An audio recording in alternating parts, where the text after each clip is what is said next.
way. All right. Well, thank you so much for joining everyone. This webinar, which is about Black Friday and Q4. And I wanted to say thank you to David Herrmann for being here. And I want to say thank you to Northbeam for putting this webinar on. This webinar is brought to you by Northbeam. And David, who works for Northbeam, and I have been, well, among many other things, have been friends for many years. I think in our world, we're really old people now, David. Yeah. So, 37. right. Yeah, So we've been doing this a long time, paid social and digital marketing. So it's an exciting opportunity always that I get to chat with you. You know, the goal of today's webinar is to, I was thinking about this when I couldn't sleep again at about 4:30 this morning. I was thinking about, you know, a lot of these things feel really canned and they don't feel real genuine. And I think that David and I are both active people that push against hustler culture and like making it seem bigger or different than it actually is, that there's fancy tricks to things that there actually are not. So that's really the goal of today's webinar, is to kind of bring you guys into a conversation that I would be normally having with David. That's my goal. And I think for those of you that don't know who I am, I'll introduce myself briefly and then we'll have David introduce himself. But my name is Andrew Foxwell, and I've been doing paid social for, since Facebook ads really were invented. And that's really been my primary business for a long time. It's an agency business. I consult with Wall Street a lot on the social stocks. And then I also put out courses, and I have a membership program as well called the Foxwell Founders. And so I've partnered with Northbeam to put together a series of conversations and content that I think help our industry move things forward. And so that's why we're here today. So again, thank you to Northbeam for sponsoring this. And yeah, David, man, yeah, it's good to see you. Glad to be with you. Yeah. So David, tell us a little bit about what you do at Northbeam, if you don't mind. Yeah. And so at Northbeam, I basically am head of product. That's I have been using the platform kind of before all the iOS 14 craze started, and have really been a fan of the tool. So I was a user, and Austin's CEO late last year is like, hey, like, we see you in here, you know what you're doing. Would you be willing to like come on board and help shape the product as a media buyer would use it? And I was like, hey, I'm down. I already do it on a daily basis, and like I could offer support. You know, we don't get that from Facebook. So I was like, yeah, that would be kind of fun. So that's kind of what I'm doing. So I do both Northbeam, and then I run my digital advertising agency as well. And most of my clients are on Northbeam, and I use a lot of like the learnings that I'm getting. I'm like, oh, I wish there was a button here, or I wish this was updated. And you know, we're updating the UI right now and completely changing the way that it looks and feels and operates. And so it's sort of like kind of like the joy of being able to actually have action behind, you know, just complaining, which you know, we tend to do with Facebook. So it's kind of nice. It fulfills the itch. Right. So yeah. So what we'll get into, so I mean, let's just dive into it, honestly, David. I think and again, if you have questions, feel free to put them in the Q&A function. We'll get to those throughout the webinar, and we'll get to them at the end too. I think what makes Q4 this year, I mean, and we'll talk about Q4 and then we'll get into specifics about Black Friday, but like, what makes Q4 this year different to you out of the gates? I mean, what do you think is different about it, and how are you approaching it differently going into things? Yeah, I think it's probably the uncertainty of it. It feels, obviously, if you're paying attention to the news, it feels a little chaotic right now. And there's a lot of what everyone's talking recession, and people are pulling back.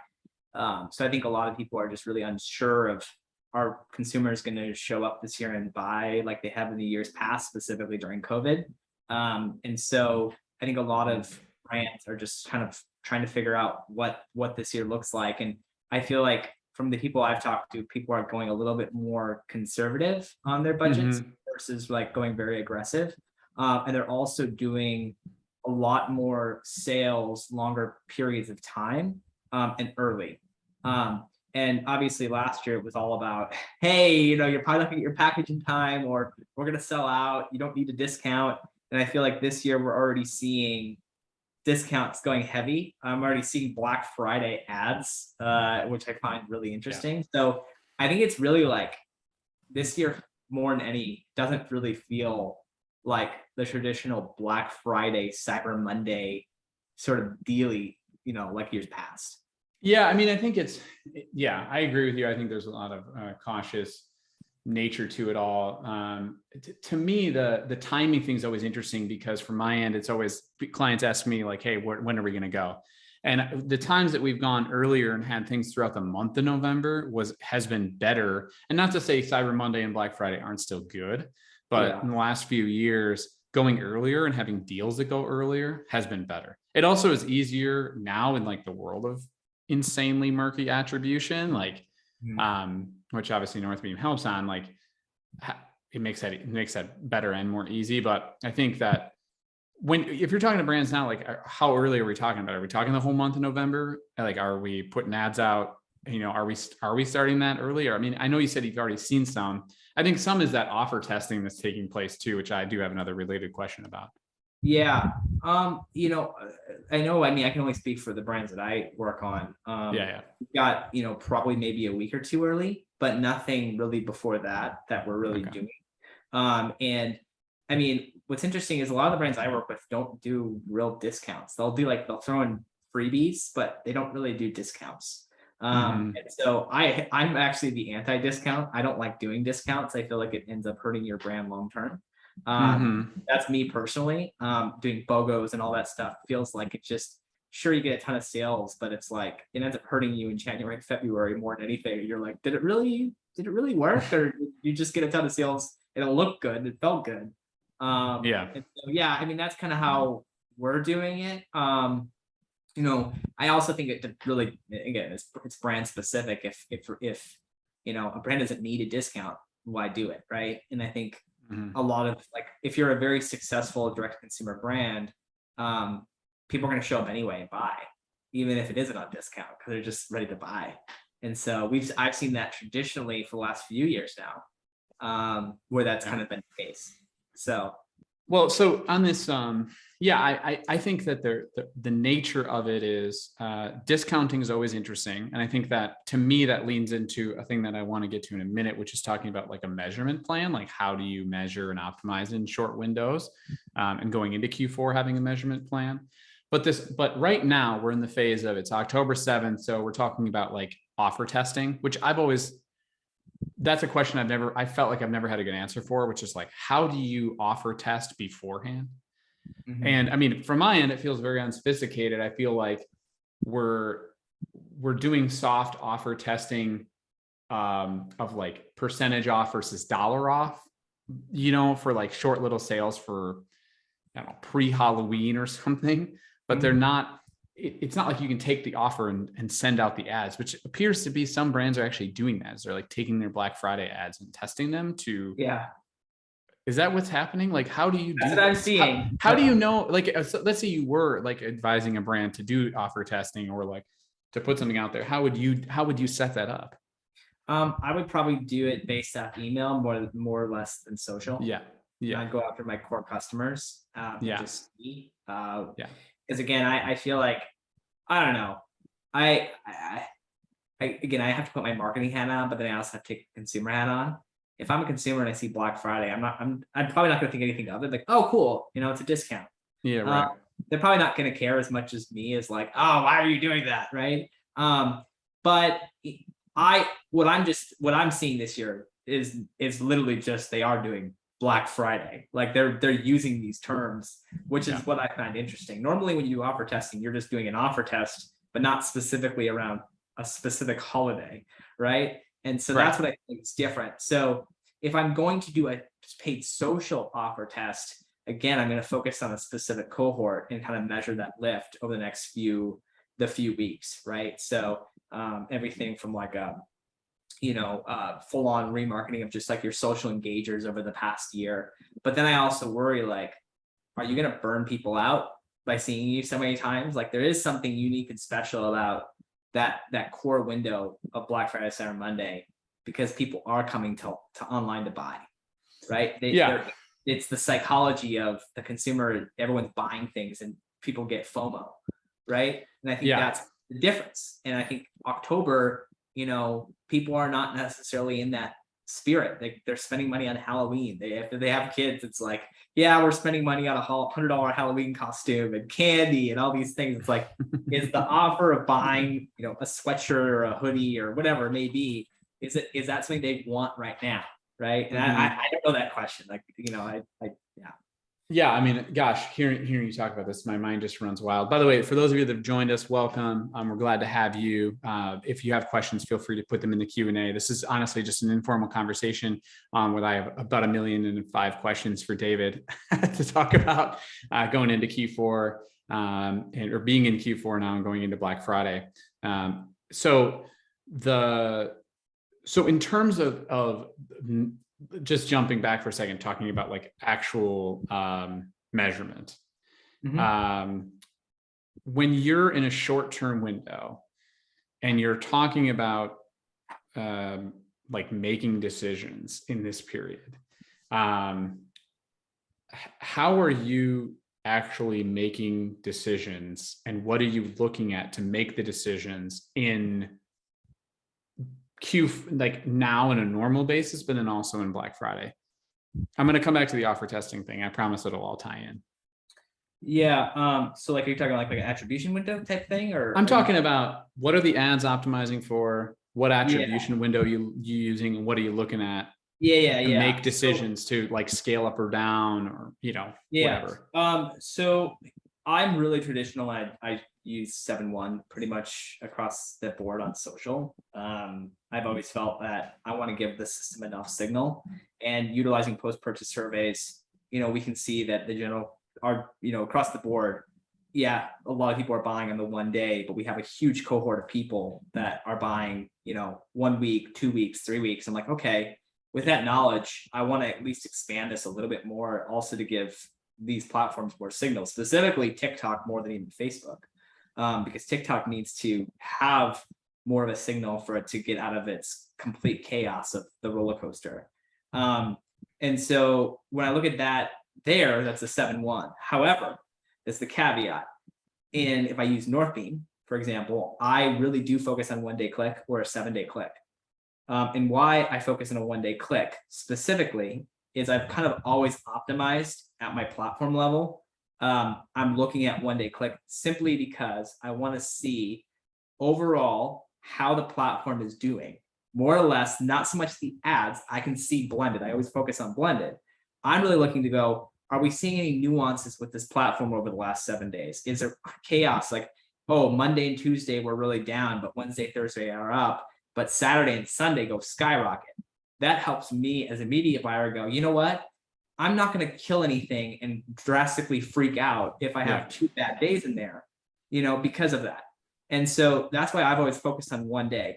It's absolutely the most conservative view in all paid social. And you're leaving a lot of liberties and a lot of room for potentially scaling. But when I focus on a 1 day, it just gives me that ability and comfort level of going like, hey, I know that Saturday and Sunday for this specific brand are so strong on a 1 day that I'm going to scale up even the days where it's really bad, because I know for a fact that that's going to map back to, because that's what historically has happened. And so, I talk a lot about on Twitter, specifically how we're seeing TikTok really fall apart on Mondays and Tuesdays, and then fully scale back up. And the reason I know that is because I'm focusing on a 1 day click and seeing it. And so I've been working with TikTok's team. We've been going back and forth trying to figure out this whole thing. And it really, what I believe, it's a DAU, right? It's the system from Sunday to Monday sees a drastic difference. And for some reason, the ads platform has not kept up with that. And so you see this change. But you know that on Thursday, if you run ads on TikTok, to start scaling up for the weekend, because every weekend it's just like, it's up and then it's down again. And then you just build on Mondays again. So that's kind of why I focus on a 1 day, but still 7-1 within the platforms. Yeah, I think so. What you're talking, so I think just to be clear, like you're talking about optimizing for a 7-day click, 1 day view within the platforms, and then you're talking about optimizing when looking in a third-party tool like Northbeam. You're looking within Northbeam, you're looking at a 1 day click. Yeah. I would say that a couple things from my standpoint.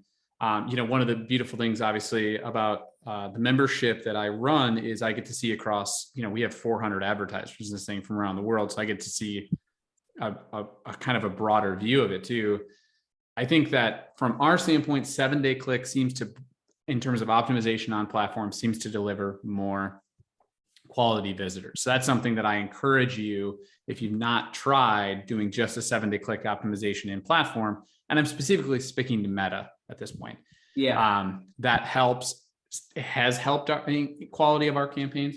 The other thing is then looking at the 1-day click within platform has been helpful. And the more that we've looked at 1-day click and optimized on that, it actually has also seemed to bring better customers. So we're doing kind of both, which has been helpful. And there's ways that we've been able to look at, kind of a 1-day click multiplier. And there's some forthcoming stuff I know on that in our world with Northbeam within the 1-day click. But I think that's interesting just to point out in terms of, it's also more about where I've been screwed and like had mistakes where I've looked at views. And this is in, any third-party platform of like, I've just been really led astray by views, to be honest. And I kind of got screwed maybe 3 months ago. We were working with a client and, the views included Facebook views. And within looking at in-platform data, it was really hard to make any decision from a conversion standpoint. And it just really led me astray. So from my standpoint, looking in the holidays and looking in Q4, I think there's Q4 answer, and then there's the Black Friday, Cyber Monday answer. It's like in Q4, we're looking at, obviously creative in platform metrics, I think makes sense. Yeah. Like hook rate and thumb stop rate. I think that's helpful as a leading indicator. I think you're looking at, the quality of landing page views, I think is helpful. Yeah. I also think that looking at GA for me and looking at time on site has been helpful, like a UTM, because that to me is like, okay, well, I know that at least there's a quality visitor coming that way. That's helpful.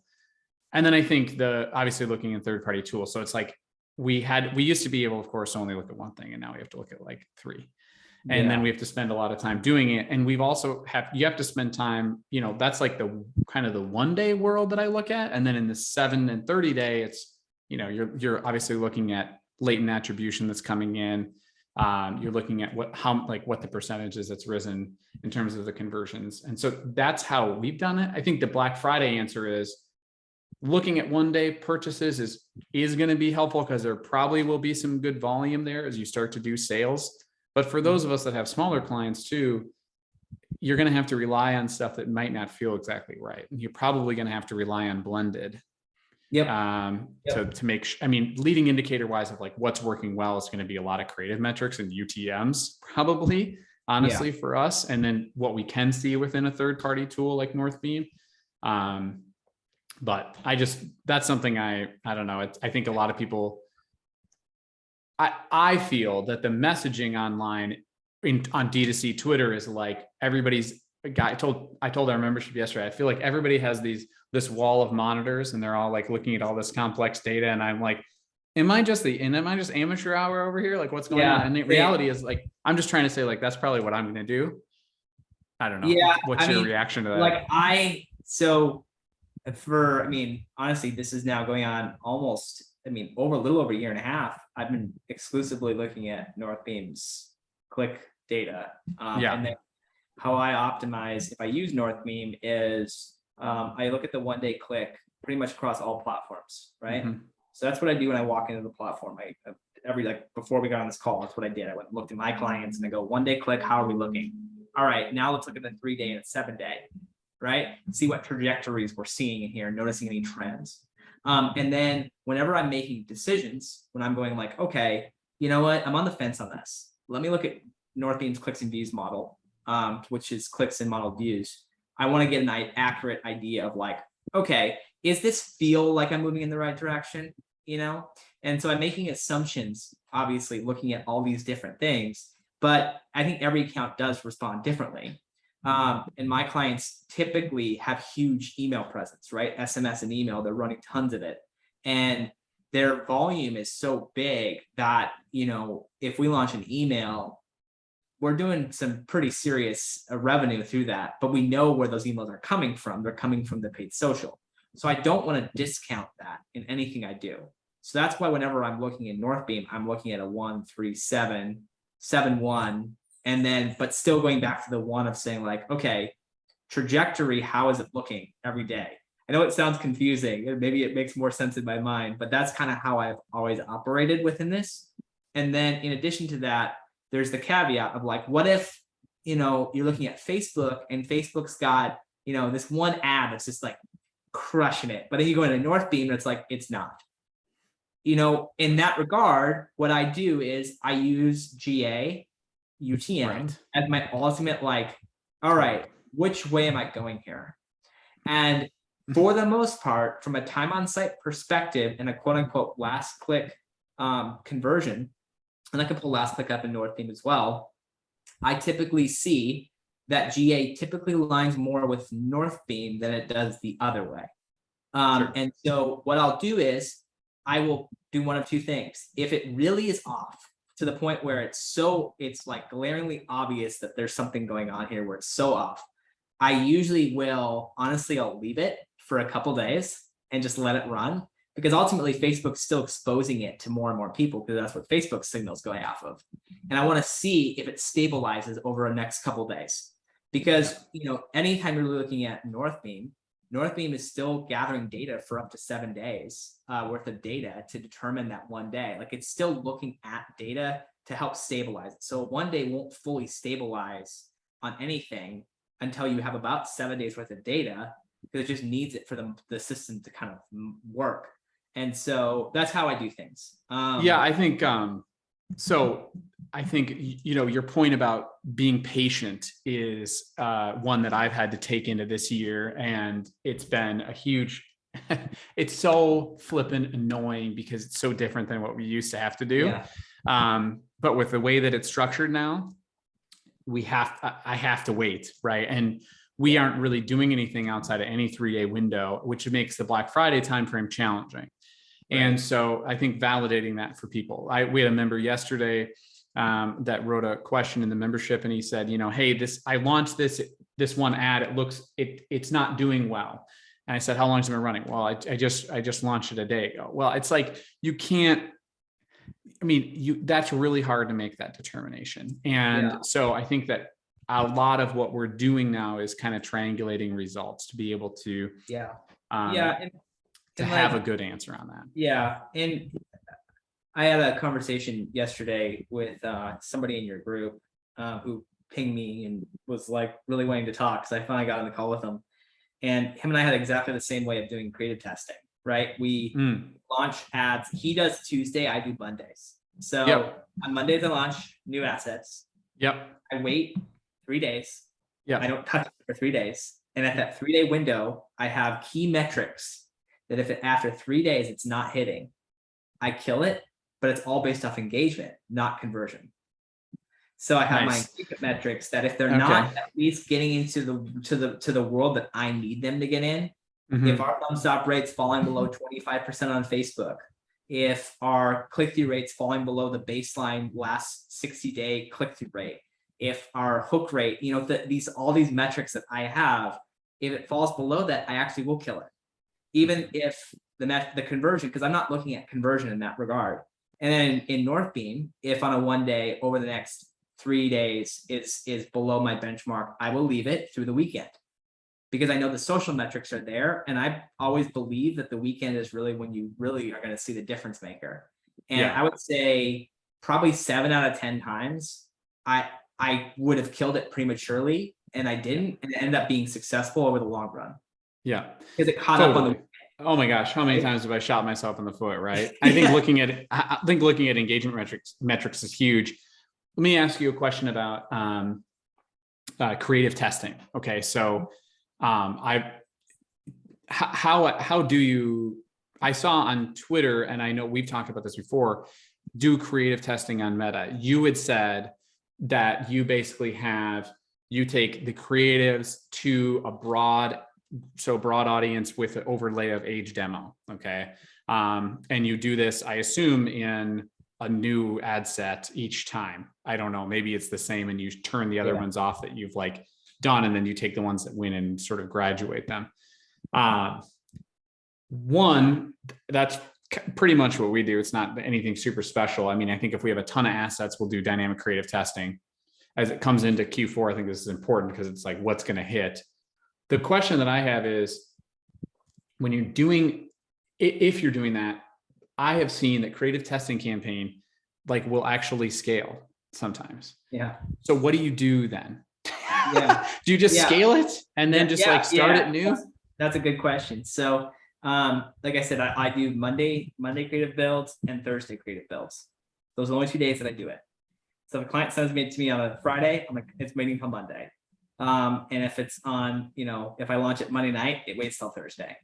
And the reason, because I want a system in place that helps me ensure that I'm getting it enough signal strength to go. And I don't want to I have 20% of my budget's always creative tests, right? And so if I see something that works, I will incrementally scale that budget on that specific broad ad set or ad, whatever it may be. But then what happens is I will give it the full on gauntlet of going like, okay, I'm gonna give it 7 days. After 7 days, if it's still trending in the right direction, I'll know that there's a clear winner. Something about this is winning. Let me migrate this into my business as usual campaigns.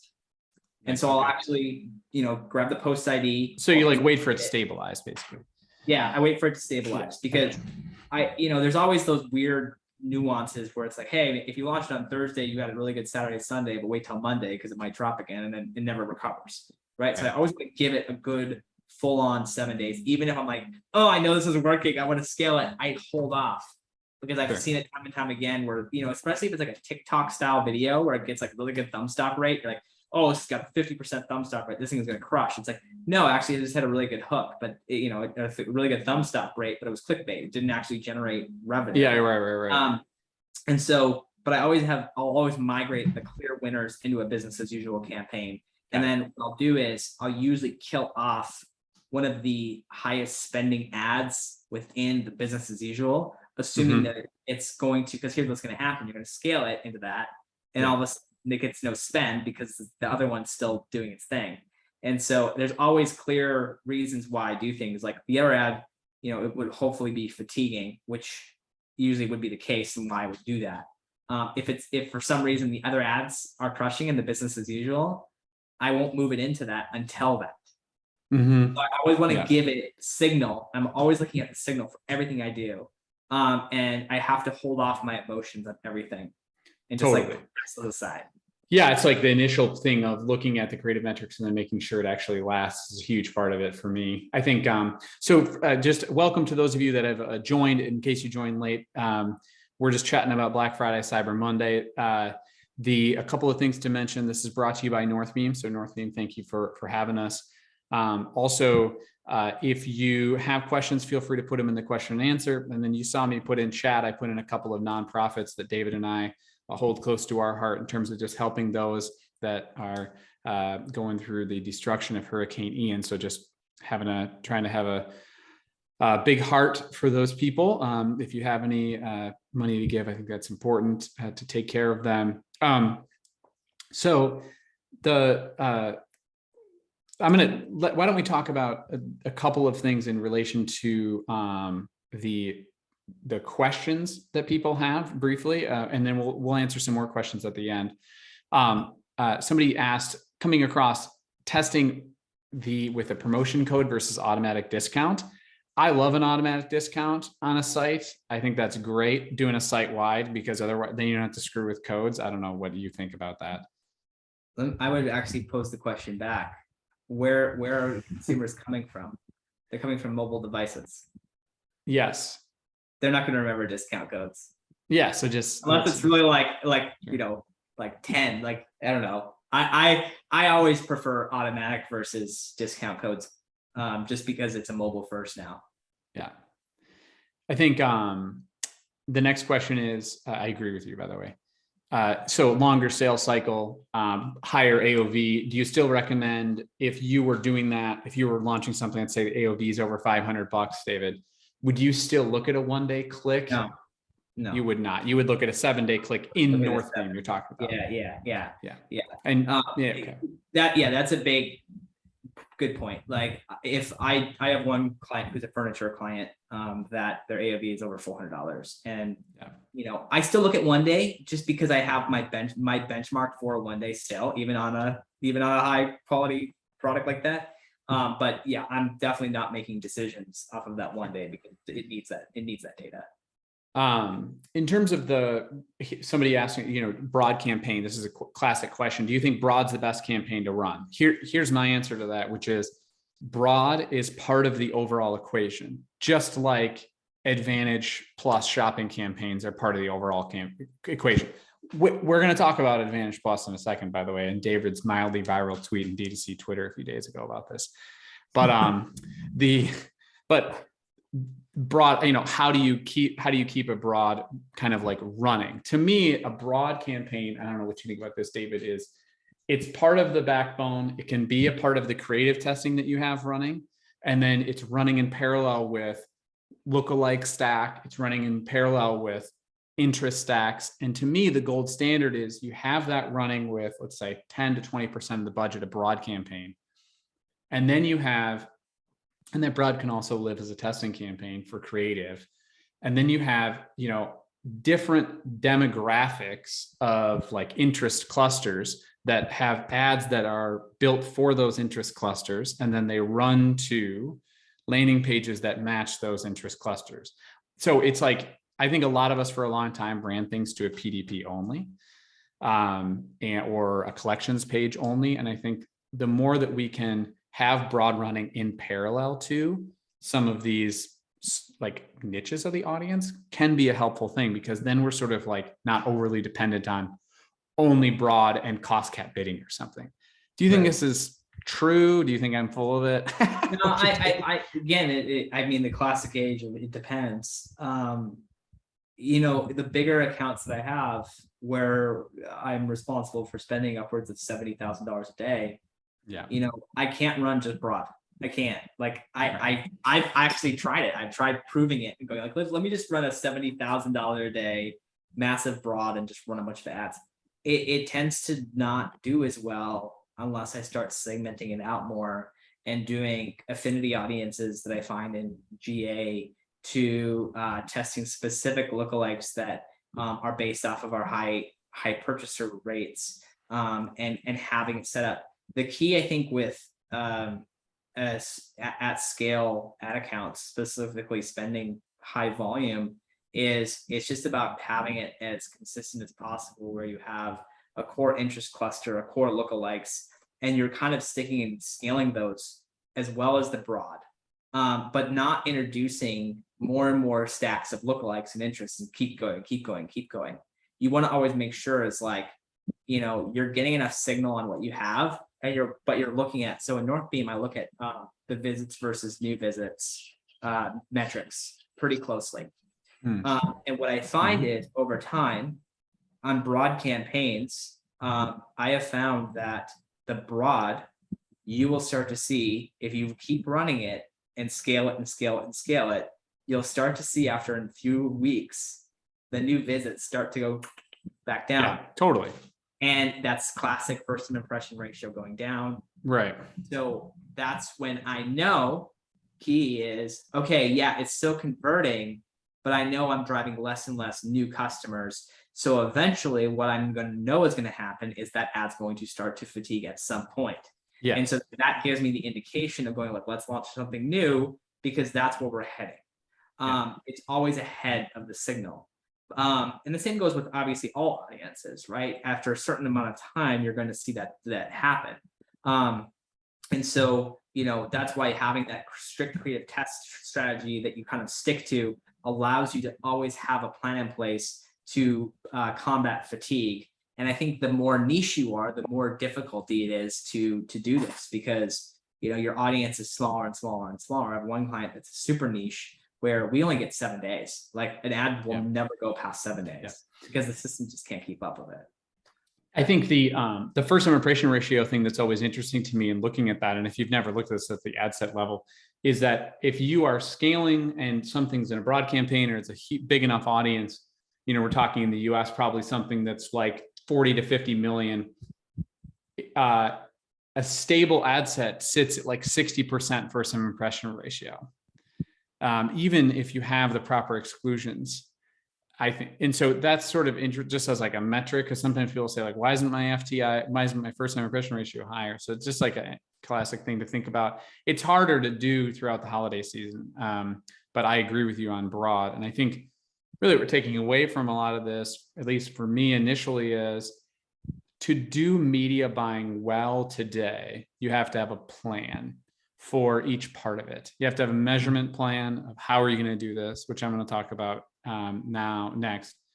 You have to have, a plan of when you're going to launch creative and make sure that it's like makes sense to what you're trying to do. And I think landing page plan, you just kind of like, it used to be more scattershot, I think, in the way that we went about media buying. And it would be like, oh, let's spool this up, let's spool that up. And I think that's still the case to some degree, but the more that it's scheduled and disciplined, the better off you will be, even though that doesn't feel like what we know. Right. So in the measurement plan, the thing that's I've been holding dear to my heart is, and trying to talk to clients like, look, let's decide now in early October how we are going to determine success in Q4. And I go through what we've been talking about on here. Here's what I'm going to look at in a 1 day, a 7 day, and a 30 day. What are the things that you also are going to be looking at, and what do you want to know to be successful? Classically, this would be for a client, this is going to be something like the offer or the creative that they're going to want to know. When we brought this to our clients, that's what we've heard of like, yeah, we want to know like if the messaging's working, we can put it in email. We want to know if a certain creative is working, we can put it in email or we can use it in SMS. How are you establishing a plan with your clients in going into Q4, being in Q4 now? Because I think a lot of us are now in these Q4 planning meetings, and I'm just curious how you approach that. Yeah. So, years ago, I'd have all these, requests for specific creatives, discounts, and I'd have all these, audiences and all these things built out for the structure that I'd build, the week before Black Friday, right? I'd just be in work mode and just building these things. But the last few years, I've actually started to shape my accounts in September and October, specifically for the November timeframe, where I'm not having to make changes. In that, I know that I'm not going to turn off any of my best performing ads, even if they don't have a discount code on them. I'm not turning them off on Black Friday week. I'm just not. I'm leaving them on. Totally. Because we know how many times have we proven the ad that like doesn't have any Black Friday, Cyber Monday messaging is actually the one that wins. Yep. And then like the stuff that you launch that's Black Friday, Cyber Monday centric was so slow to get going. It's not, because it like if you're Facebook and you're the auction, why wouldn't you serve the ad that already has the engagement that has a quality rate that's high?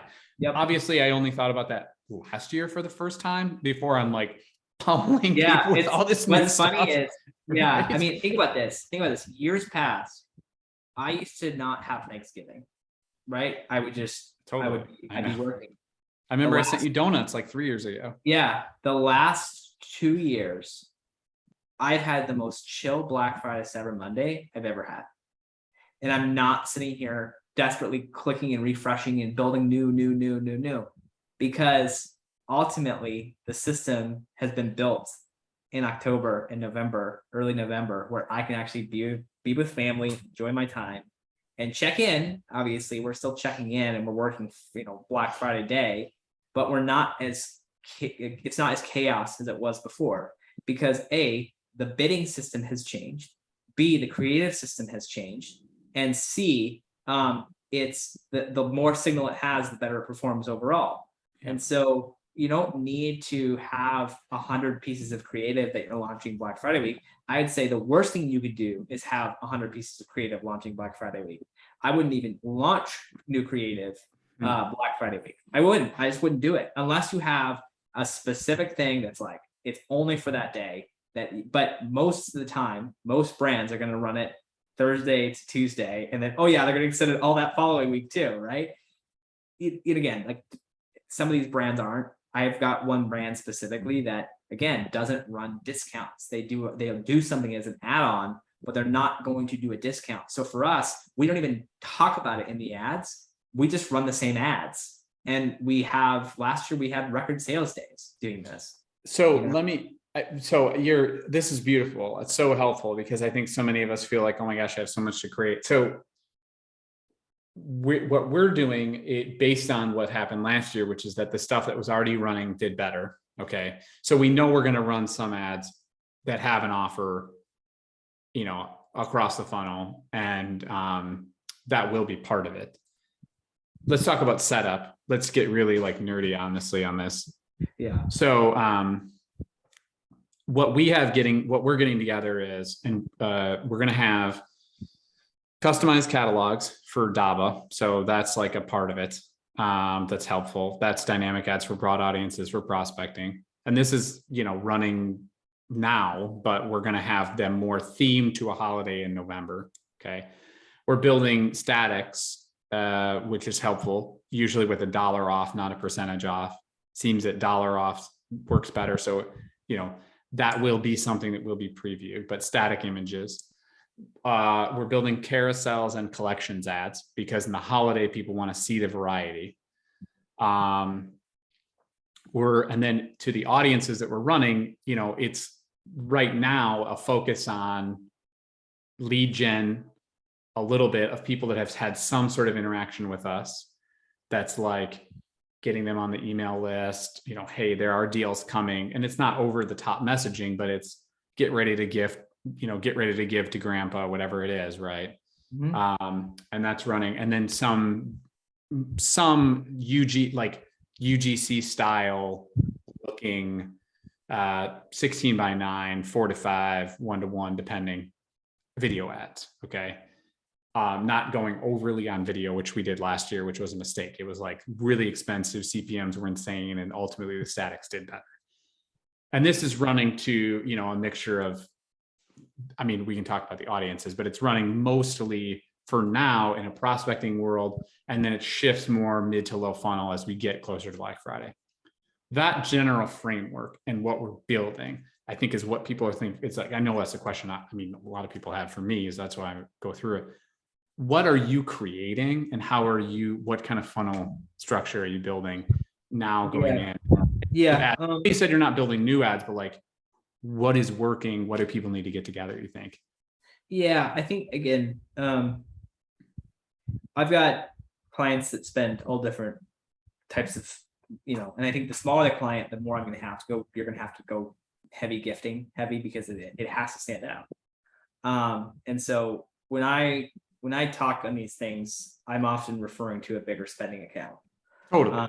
And so, I want to preface that because I don't want some brand spending $1,000 a day or even less than that to like take all of this and say, like, oh yeah, we're going to do all this. Like, I do recommend still doing some discounting in the holidays, DABA being one. So across the board, I'm getting everybody to make sure the catalog is working, make sure that everything's being pulled in, making sure that view content is firing correctly across the board. Yeah. And then I'm taking the painstaking of actually building product sets across Facebook, Google, and TikTok. And so that's like, because it is such a painstaking thing, and I'm a practitioner, I'm actually living in these accounts. I'm building them slowly over the month of October and taking like, all right, this is the product set for this is the product set for this. And then collection ads based off of our top performing video of beautiful. And then we're doing either cross through discount messaging, or we'll do it on the button on the collection ad, the bottom button that will just say, get, $20 off instantly, click here. And you click, it's like that. And in addition to that, yes, static does typically outperform video in this regard because it's more direct response. It's just quick. So we do that. From an audience perspective, I will still build a remarketing audience for the Black Friday week, in addition to everything else we're doing. So of shorter windows, you mean? Well, no, I'll just run like if I'm using email, I'll do like have clicked or opened an email in the last 180 days. Then I'll do another one that's like clicked or open email last holiday season, right? Oh, so you're you're doing splits that you wouldn't that you'd normally be consolidating, is what you're saying. Right. Yeah. Got it. Sure. And I'll throw them in a CPO, Yeah, and I'll just sense. let those run. Sure. And then obviously I'm throwing all of engagement in middle of funnel, and I'm just like doing 25% and 75% video views, and I'm just lumping those in. Because again, I'm just trying to get maximum budget behind some of this stuff for them to go. And lastly, what I'm typically doing is a lot of our clients spend heavy on really high-end video, and so we're still going to be running those across as many platforms as possible. And right now, for example, we go really heavy on awareness. We do, where I'm all about it. So sure. YouTube Shorts, the CPM cost on video views on YouTube Shorts is so cheap. It's like, let's run it. TikTok, let's look at email sign up rate in Northbeam. So that's something that I'm really looking at in this time frame is our email sign up rates. As long as it's it's correct, it's connected to a attentive or whatever it's connected to. I'm looking at that and I'm going like, all right, this campaign, this ad set, this ad is driving a 13% conversion rate from click to email. Let's leave it on, even though it's not doing well on a one-day click. We're getting the emails. And right now in the season, September, October, we don't as much pay attention to ROAS goals as we do in November or December, because we'll make up for it. And historically, that's how we've always done it. And it's always sort of netted out that way, where email sort of drives it home. And so that's one of the biggest, I think, hacks for me in Northbeam, for example, is email sign up rate. I use it religiously, and people laugh at me that I'm spending money on Snapchat. I'm running video views on Snapchat, getting 13% conversion rate on email. And I'm like, I'll take that all day to the bank. It's $1.91 CPM, right?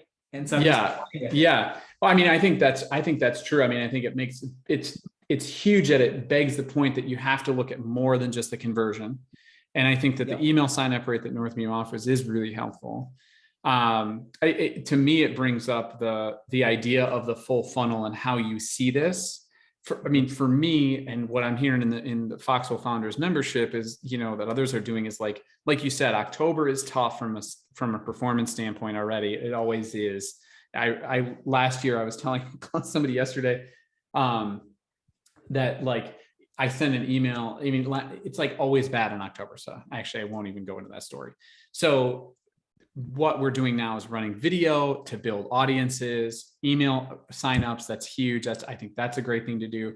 When you come into the holiday season, or even now, I think that for a while in Q1, Q2 of this year, there was a lot of us that were shifting a lot of our prospecting budget to TikTok.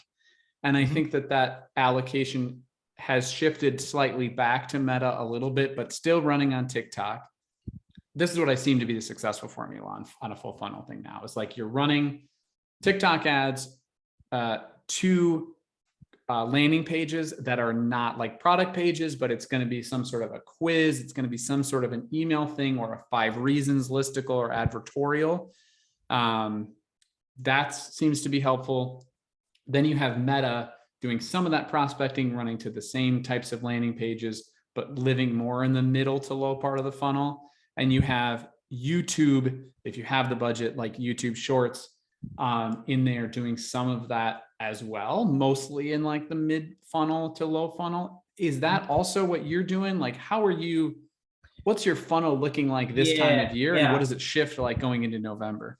Yeah, I mean, in terms of budget wise, still Facebook is, Meta properties are very heavy, right? I mean, it's always, as always, I shouldn't say that, but right now it's still the traditional. Facebook is 50 to 60% of our budget.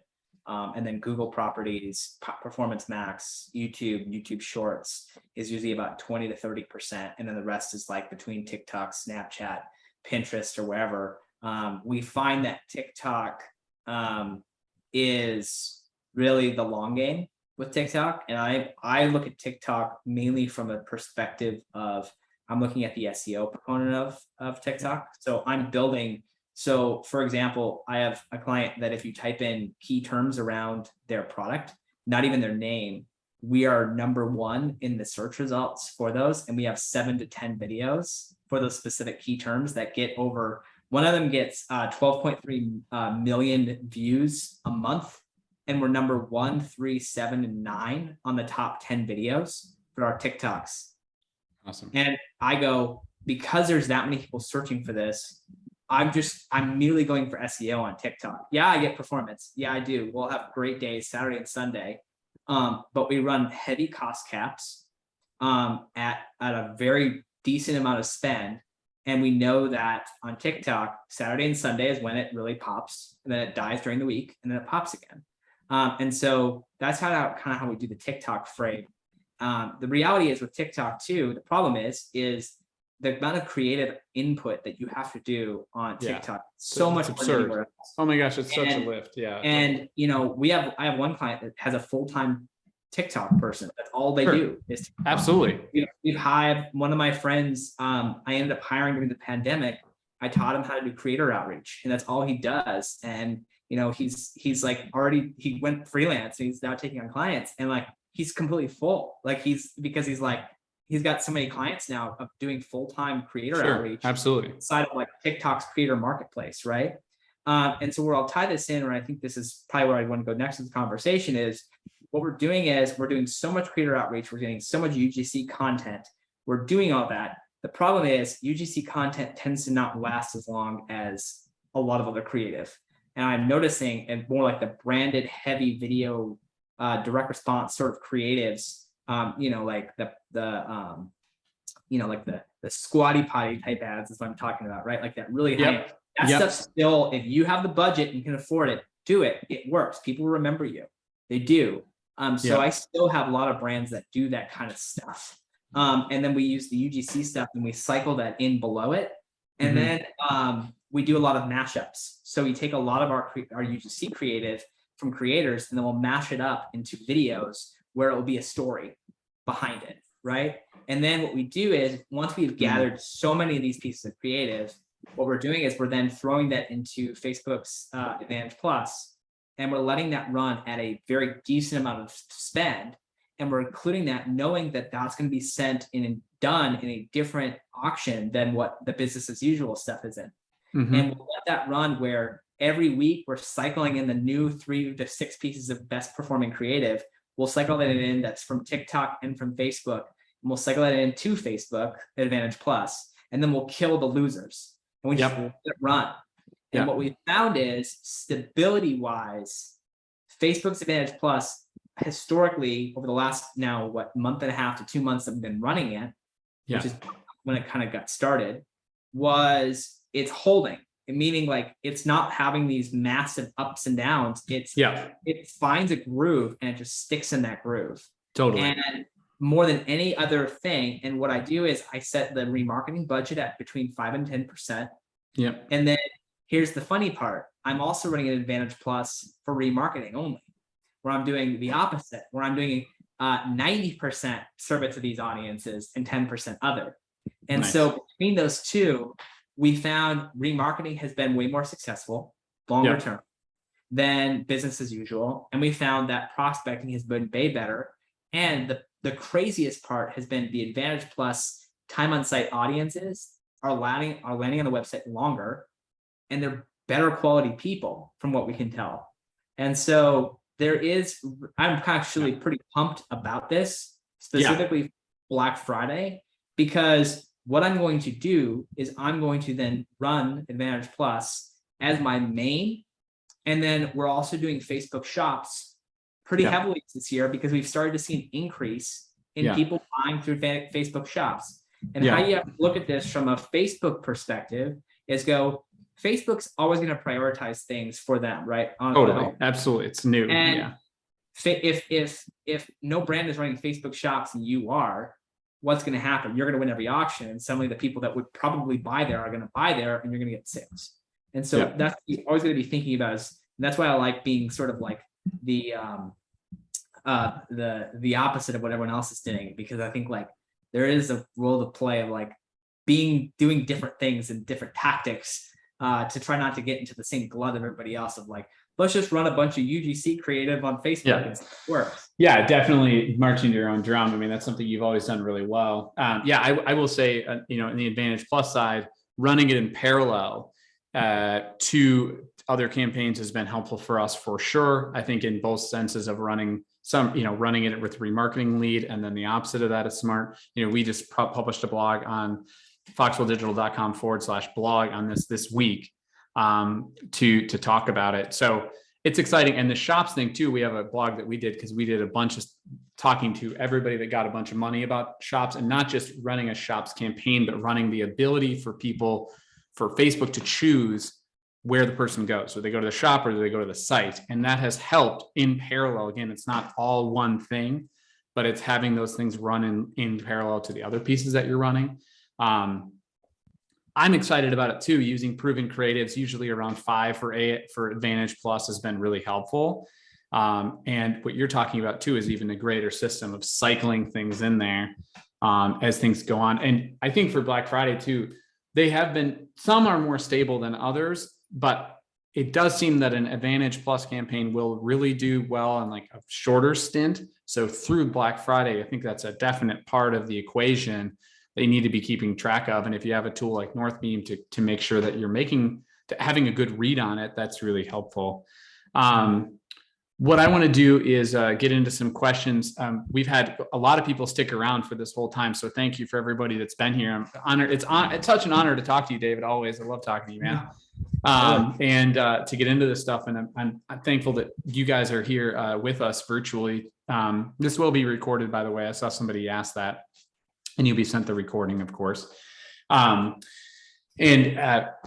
I'm Andrew Foxwell, in case you don't know. I run Foxwell Digital. David runs Herrmann Digital and is also the director of product at Northbeam, who's sponsoring today's webinar. So let's get to some questions that we have here. We have a question about how do you not bombard or bore your customers? So we're going to go, can you go till like 12? Can you go for like another 20 minutes or so? Is that cool with you? What do you got on the schedule? Yeah, I should be good. Okay. Yeah. How do you not bombard or bore your customers' audiences with Black Friday messaging and sales, giving it starting earlier and earlier?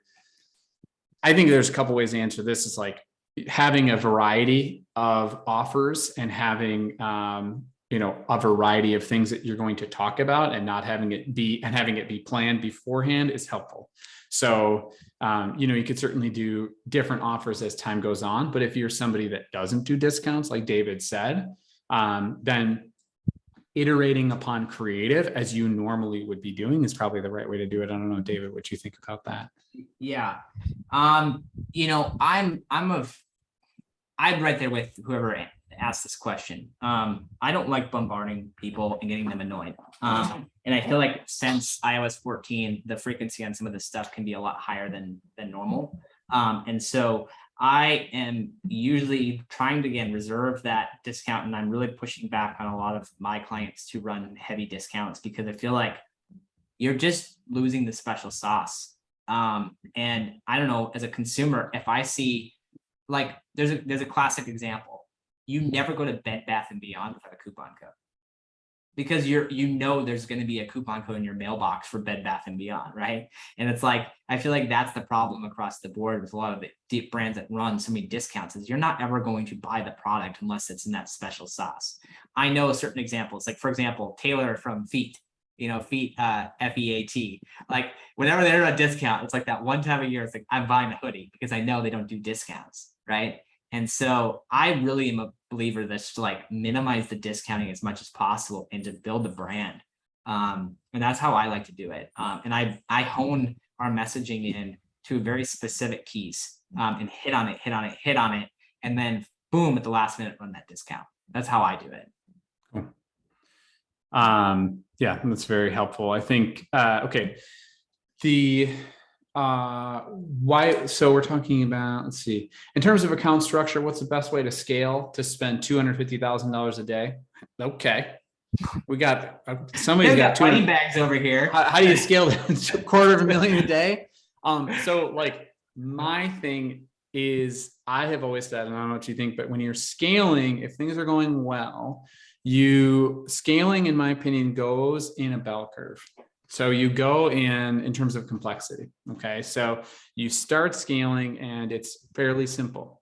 And you have a broad campaign, you maybe have an interest ad set budget that you're running, probably pretty broad consolidated remarketing, and maybe an Advantage Plus campaign. As that scale goes up, the way that you reach more people is smaller interest targets or smaller targets that you're going for that are, creatives designed for them, landing pages designed to them, and you're reaching different segments of your audience, and the complexity gets greater. And you're looking for incremental wins. You're not going to have any huge wins over time. And then as you start to spend in that $250,000 a day area, if you can actually get there, like the biggest most I've ever spent is probably, gosh, what would that be? Like maybe 150K a day or something. I'm gonna say it's probably about 150. Is like, you and I both know this account. Probably we talked to this guy who runs this account, and his is now all it is just age demographic, broad age demographic. And so the messaging is built for, and the ads are built for that. So there's a complexity that goes up and down as you scale. And I think that's the same going into, holiday season, Black Friday season. Yeah. No, that's it. I mean, the 250 a day, you also got to know how much you're going to have. A lot of frequency. You're going to have a ton of that going on, specifically if you're doing it all on one platform. I would say if you have a budget of 250 a day, I am probably putting a sizable amount of that spend on YouTube. I'm putting a sizable amount of spend on TikTok and not putting it all on Facebook. And the reason why, specifically with TikTok, there is some opportunity on TikTok, specifically owning that first touch point when they open the app, that you control that. I think that's not out of the question if you're spending that much money to be trying reach and frequency campaigns and not just run conversion. You can't run just conversion at 250. You need to do other methods. So keep that in mind as well. Mm-hmm. Cool. Talking about DABA, dynamic ads for broad audiences, do you see them outperforming in terms of other creative that you're running? I certainly have seen this year, especially if you are customizing your catalog, that's been helpful. If you haven't, like 1 in every 10 accounts, dynamic ads for broad audiences will work. And if it does, never let go. It's a beautiful thing. Yeah. I don't know what you think, but I think that DABA thing, the key to me has been using collections ads, because collections ads don't get used that often and they look so great. And if you're using best performing videos in them, like it can work really well. Just like you talked about product sets, you never hear people talking about product sets in catalogs. Beautiful. I mean, that's like chef's kiss stuff. I agree. Do you see it working? Yeah, no, especially during holidays, I see Dabble work really well because the system's in overdrive. Now, obviously, a lot of that signal got wiped out because of iOS 14 that utilizes those, but they still are pretty profitable. And I think it's the more broad your category is, the better they work. If you're very niche, I don't know how as well, because I've not done them on more niche brands, but if you're selling like, I don't know, t-shirts, like, run it. Absolutely. So yeah. Somebody has a good question here of, it sounds like you're doing a ton of different stuff. You're doing video views, you're doing link clicks, conversions, Advantage Plus, there's retargeting. How are you confident that any of the things you're doing are driving incremental value and lift if the conversions are happening beyond 7 days? Mm-hmm. How are you confident in that? I mean, probably obviously Northbeam helps you in that, but what's your take on it? Yeah, no, I have incrementality set up from 1 day to 30 days across the board that I look at. Which, by the way, is a thing that like Northbeam does. It looks at it'll look at that for I mean, it does. That's really helpful. Yeah, the incrementality, and again, you need data obviously in the platforms or in Northbeam specifically to do this. But I know my lift. I know my lift is percentage lift on average across the board. And again, a lot of this stuff, you are taking liberties. You're basing, you have to base some stuff on assumptions no matter what, right? Because you're like, hey, I know that this is on the same trajectory. Is it in the higher end of the spectrum or the lower end of the spectrum? Even if it's the lower end, I'm not scaling it as hard as I am on the higher.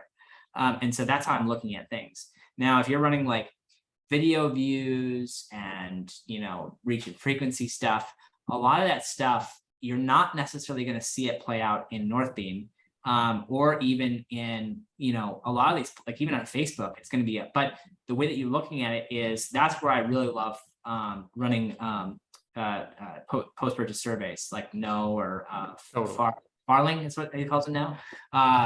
And I'm always looking downstream, right? So if I'm running connected TV and I am seeing a lift in post-purchase survey and first touch is connected TV, I'm like, okay, that's interesting. Let's take that same thought process and let's try that on Facebook and YouTube with video views. I'm not going to necessarily see it come back in performance. I'm just going to see it as somebody remembers me and clearly they're buying.